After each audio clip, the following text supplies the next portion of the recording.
What's going on, everybody? Welcome into episode 128 of the MudWatch Sports Podcast on this Friday, December 5th, 2025. I'm your host, Zach Malum, but before we get started, please subscribe below. Follow all of my social accounts. Let's start things off in the world of football, and with the New York Giants getting a much-needed bye, the New York Jets are in action this week. On Sunday, 1 o'clock, they host the Miami Dolphins at MetLife Stadium, and the Dolphins come into this game as 2.5-point favorites, total sitting at 41.5. The Jets 3-9 on the year, but have won 3 of their last 5 games. The Dolphins on the other side are red hot right now, have won 4 of their last 5, 5-7 record this season, and still holding out hope that they sneak into the AFC playoff picture. But right now, the Dolphins, like I said, 2.5-point favorites coming into this one. But you look at those last 5 games for them, and it's a little shaky there. I know they got 4 wins in their last 5, but some of those games I'm just a little iffy on heading into this game against the Jets. When you go back, it goes back all the way into the month of October. October 26th, they go on the road to take on the Atlanta Falcons, completely crushed them. 34-10 was the final. They took down Atlanta, so a great win there. But then they come home on a short week and get completely dominated by the Baltimore Ravens, 28-6 on Thursday Night Football down in Miami. Then they have a long rest to suit up for that game, a divisional game on November 9th against the Buffalo Bills. And you got to give credit where credit is due. The Dolphins completely dominated that game, 30-13 the final. It's a great win for Miami, especially in division. Then they go on the road, or not on the road, but across the Atlantic Ocean out to Madrid. They take on the Washington Commanders in Madrid, and they end up needing overtime to win that game, 16-13, a very close one in which the Dolphins end up kicking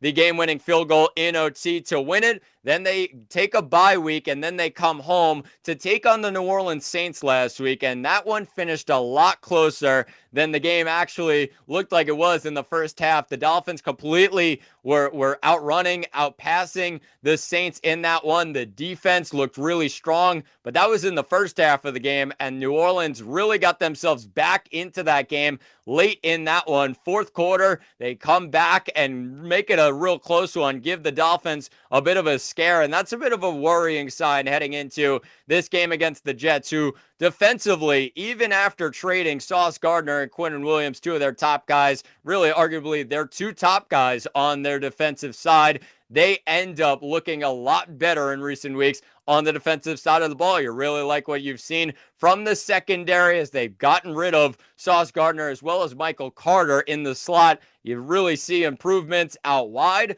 by Brandon Stevens as well as Azareye'h Thomas. He's been really strong. Jarvis Brownlee's been pretty good as the nickel corner. But I do see a lot of similarities from this matchup to last week's matchup. You look at the Falcons game, and Bijan Robinson ran all over the Jets in that one. Devon Achane comes into this game 4th in rushing yards in all of football this season. Really dangerous player out of the backfield, but the Jets saw a dangerous player in Bijan Robinson, allowed him to do his thing, and they still ended up winning that game on Nick Folk's 56-yard game-winning field goal as time expired. So you look at the Jets' game plan from last week. Really, you want to stop the run or limit the run with Achane, but allow Tua to throw the ball. Kirk Cousins threw the ball a lot last week in the end because he had to, and he turned the ball over a couple times. So the Jets end up having to really force Tua to throw the ball. He has 14 interceptions this year. That is tied for the most in all of football with Geno Smith. So he's got to really be put in bad scenarios and bad spots where the Jets can pick him off. It's not going to be easy for the Jets. Of course, they are breaking records. They already broke a record as the first team in NFL history in the first 12 games of a season to not have an interception. They still do not have one this year. They have a couple of fumble recoveries. They have to solve that and hopefully snap that streak this week against Tua and this Miami Dolphins offense. I do not like what I saw from Miami to end that game, like I said, against New Orleans. So the Jets have a lot of confidence on the defensive side coming into this game that they can take down Tua and this Miami offense. The defense has been pretty good recently for Miami, and the Jets have to find some answers. Tyrod Taylor looked solid enough last week, and they ended up figuring out ways to win. But of course, he needs to get his wide receivers involved early. The two young guys in A.D. Mitchell, as well as John Mechie III. Those two guys, really, really important factors for Tyrod Taylor in the last couple of weeks, and they have to continue to give him a spot to throw the ball because, of course, with Justin Fields, not the Jets quarterback right now, it's a lot about the passing game with Tyrod Taylor slinging the ball around for this Jets team. So they have to continue that against this tough Miami defense that has played well recently. They got a lot of guys there. It just really hasn't come to fruition in recent years. They've looked a lot better recently, allowing 18 points or fewer in their last 4 of their last 5 games. So that's a really good sign, and they have to end up winning this one at the line of scrimmage. The Jets do. With the loss of Quinnen Williams to the trade deadline, they have to really continue to have Jawan Briggs and Harrison Phillips there to stop the run against Devon Achane. If they do that, the Jets have a really solid chance to win this game on Sunday. But make sure you tune in Sunday, 1 o'clock. The Dolphins take on the Jets at MetLife Stadium. It should be a great one. Make sure you tune in. Let's shift things to a Sunday football preview. If you're new to this, each week I'll pick a couple of the top games across the NFL slate and share my thoughts on them. I have 3 games this week with an honorable mention out to the Pittsburgh Steelers against the Baltimore Ravens. 6-6 Steelers, 6-6 Ravens, and really in the end, if the Ravens don't win that game on their home field with the division really on the line in that game, then there's a real problem. So the Ravens probably win that game. But my first game is the Indianapolis Colts going down to Jacksonville, where they really have struggled recently, to take on the 8-4 Jacksonville Jaguars. A huge matchup in the AFC South and a real fight for the division title in this one. Colts looking for their first win in Jacksonville since 2014. It has not been kind to them in the last 10 years or so, and they somehow come into this game as 1.5-point favorites, total sitting at 47.5. A really, really big game for Indianapolis, and I just don't know if there's a way that they win this game. You look at recent history, of course it is not the same Colts team that you've seen the last 10 years. They're a lot better right now than they have been, but to go down to Jacksonville where you haven't won in 11 years and somehow you're favored to win, not happening. Give me the Jacksonville Jaguars to win this game on their home field where they are 4-2 so far this season. The Colts on the other side, 2-3 on the season away from home. Daniel Jones dealing with a leg injury right now, dealing with a fractured fibula that he's still somehow playing through. Not going to buy it. Give me the Jacksonville Jaguars and that defense to get to Daniel Jones, who's really immobilized right now in terms of scrambling out of the pocket. Just not the same quarterback. And I think the Jacksonville Jaguars will take advantage of it. Give me the Jags, 8-4 on the year, to get a huge win on their home field against a team in Indianapolis that is having their best season in a while. But I think this run is coming towards the end with Daniel Jones not being able to be the same quarterback that he was in the first couple of weeks of this season. So give me the Jags in this game. As for the total, it's 47.5. But I think the Jaguars defense is really going to lock things down here. Give me the under in this game. A lot of juice on the over right now. Give me the under and Jacksonville to settle things down, really lock down this Indy offense. And it's a divisional game. I'm expecting low scoring, hard-nosed football in this one. Give me Jacksonville to win it on their home field. Let's shift things to the next game, and this one, another monster divisional matchup. It's up in Green Bay at Lambeau Field, 4:25 Sunday, as the 9-3 Chicago Bears go to take on the 8-3-1 Green Bay Packers. What a matchup we have. The Bears looking to protect their number 1 seed right now in the NFC North as well as the NFC Conference. They're really looking good right now, but this will tell you how they really look on the road at Green Bay, a tough divisional game. Can they hold on to that division? A game like this will really be able to tell you, as it's not going to be an easy end to the season schedule-wise for the Chicago Bears. And Green Bay comes into this game as 6.5-point favorites, total sitting at 44.5. I do think this spread is a little bit big, and it's juiced towards the Green Bay Packers. Give me the Bears to cover, the Packers to win this game. The total sits at 44.5. I'm going to take the under as well in this one. I think it's just low scoring and defense being the priorities in this game, and both defenses have looked pretty good recently. Chicago looked great last week against the Philadelphia Eagles, even with all the injuries that they've dealt with this season. And give me the Green Bay Packers defense on their home field against Caleb Williams and this offense that really hasn't looked all that great when Caleb Williams is throwing the ball in their downing games. It's more so when they're ahead in games, running the ball. They ran all over the Philadelphia defense last week. I don't think it's the same type of game here against Green Bay. I think the defense is going to be a huge part of the game for the Packers, and I think they'll step up on their home field. Make sure you tune into this phenomenal NFC North battle between the Chicago Bears and the Green Bay Packers. And let's finish things off with Sunday Night Football, a huge game in terms of the AFC playoff picture. You got the 7-5 Houston Texans on the road at Arrowhead to take on the 6-6 Kansas City Chiefs. 8:20 start at Arrowhead Stadium. And the Chiefs come into this game as 3.5-point favorites, total sitting at 41.5. And a lot of the juice in this game on the Houston Texans to cover 3.5 points. Give me the Chiefs, though, on their home field. Give me the defense that needs to step up in the big moment when they need it the most. This defense needs to be strong against C.J. Stroud and the Texans offense that's just been a little bit shaky for me. I know they've won a lot of games recently, but I think it comes down to their defense and how good they've been. I don't think it's as much on the offense, and Davis Mills was there for a couple of games that racked up a couple of wins. Then you had C.J. Stroud come in once again after he got healthy once again. They're 3-3 on the road this year, but the Chiefs at Arrowhead this year, 5-1. The one loss coming against the Philadelphia Eagles early in the season. Give me the Chiefs to cover 3.5 points. It's going to come down to the wire, but I think Patrick Mahomes in this offense, I trust them to get the job done. I trust the Chiefs defense as well to get to C.J. Stroud in this game. It's going to be low scoring, so give me the under. 41.5.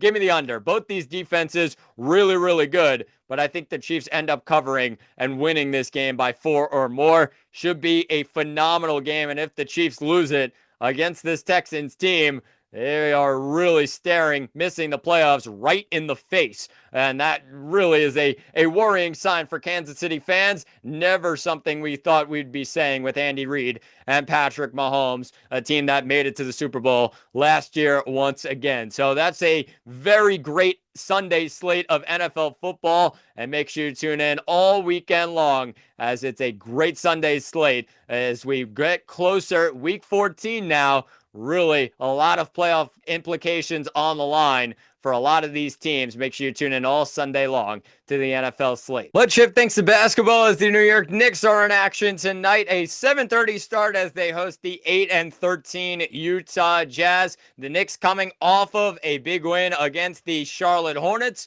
a couple of nights ago where they won 119-104. Karl Anthony Towns in that game, 35 points, 18 rebounds. That was coming off of a loss against the Boston Celtics a night before on the road at TD Garden. The Knicks lose it 123-117. That snaps their 4-game win streak, but then they bounce back with that win against Charlotte. And you could see in the last couple of weeks that this Knicks team is starting to roll. They have a lot of guys out due to injury, or impactful guys out due to injury, in OG Anunoby as well as Landry Shamet, but the Knicks still finding ways to respond. Jalen Brunson, Karl Anthony Towns being a big part of it. They end up racking up some wins, 4 wins in a row. Then they lose that game against Boston, but 5 wins in their last 6 games. You really like what you're seeing right now from this Knicks team. Not the toughest opponents in the world, but you really like what you're seeing from New York overall. So the Knicks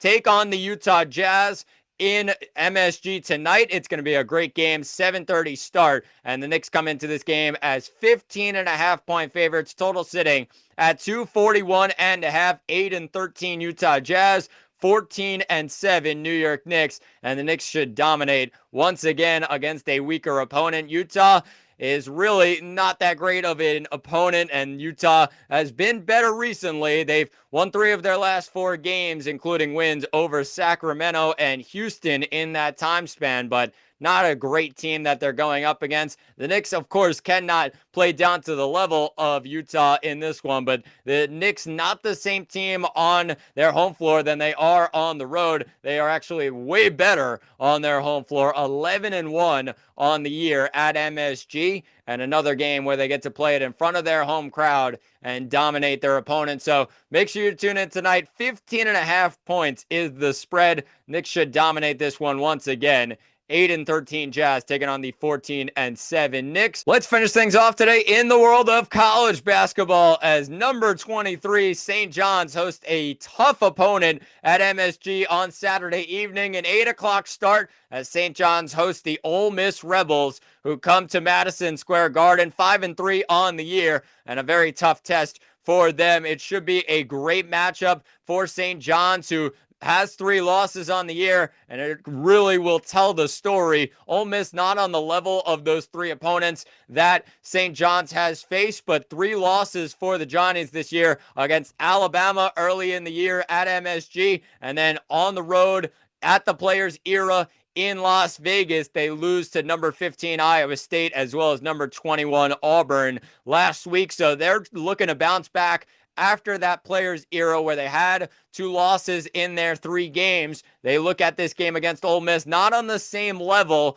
in terms of the toughness of the opponent. However, an SEC opponent coming in, not going to be an easy game for the Red Storm, who now fall all the way down to 23 in the nation after starting up in the top 5. So St. John's has a lot to prove in this one, and it's not going to be an easy game against Ole Miss, who comes in with A.J. Storr being their top guy, averaging 13.8 points per game, 3.4 rebounds per game. He's shooting just over 47% from the field. The senior from Rockford, Illinois. He also is a transfer from Wisconsin.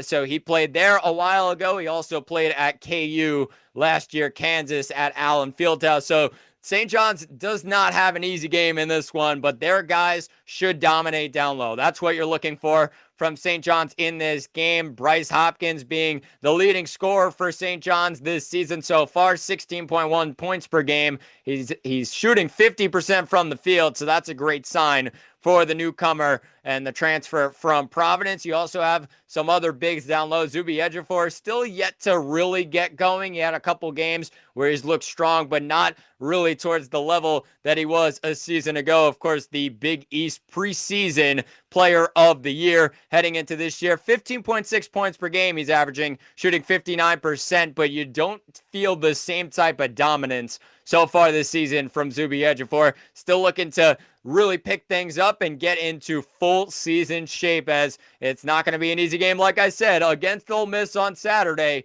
But really, you can see if St. John's can really live up to the expectations and play with some of the big boys. An SEC opponent coming to town as the Rebels under Coach Chris Beard. It should be a great matchup. 2 great coaches in the world of college basketball. Chris Beard against Rick Pitino, and we'll see what happens. Make sure you tune in tomorrow night, an 8 o'clock start at MSG. It's unranked Ole Miss at number 23, St. John's at Madison Square Garden. But that will do it for episode 128 of the MudWatch Sports Podcast. Please subscribe below. I've been Zach Malum, but thanks for watching, and talk to you all on Monday.